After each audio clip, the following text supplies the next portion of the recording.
πήρε το ρόλο, το οποίο δεν πρόλαβα να δω, αλλά αυτό με τα δύο της Κάνας και μ' άρεσε ιδιαίτερα γιατί. Διότι τολμάει να καταπιαστεί με το πολύ αγαπημένο και κλασικό την νουβέλα του Αντουάν de Saint-Exupéry, δηλαδή το Le Petit Prince, το μικρό πρίγκιπα, που όμως είναι πολύ μικρή, έχει πολύ μικρό. Τι κάνει, ενσωματώνει λοιπόν το μικρό πρίγκιπα σε μια μεγαλύτερη ιστορία. Η ιστορία αυτή είναι ενός κοριτσιού που βλέπουμε εδώ, που είναι μοναχικό, πάρα πολύ καλή μαθήτρια, αλλά έχει μια πάρα πολύ καταπιεστική μάνα που τη βάζει κάθε μέρα με πρόγραμμα να διαβάζει,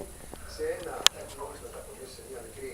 πόλη, μια κομμόπολη, δεν έχει κανέναν παρέα, δεν έχει τίποτα άλλο να κάνει, και δίπλα της ακριβώς είναι ένας τρελογείτονας, ένας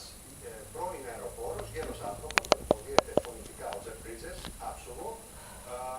ο οποίος έχει μείνει με τα παλιά του ταξίδια. Εσένα από αυτά υποτίθεται ότι έχει πάει σε ένα μακρινό πλανήτη, έχει τη συναντήσει τον μικρό πρίγκιπα. Και η μικρή φυσικά βρίσκει ένα κίνητρο για να βάλει τη φαντασία της να δουλέψει, και η ταινία αποκτά χρώματα και περιπέτεια, και είναι πως ο συνδυασμός δύο πολύ ετερόκλητων ανθρώπων, μιας πιτσιρίκας και ενός ηλικιωμένου, στο περιθώριο της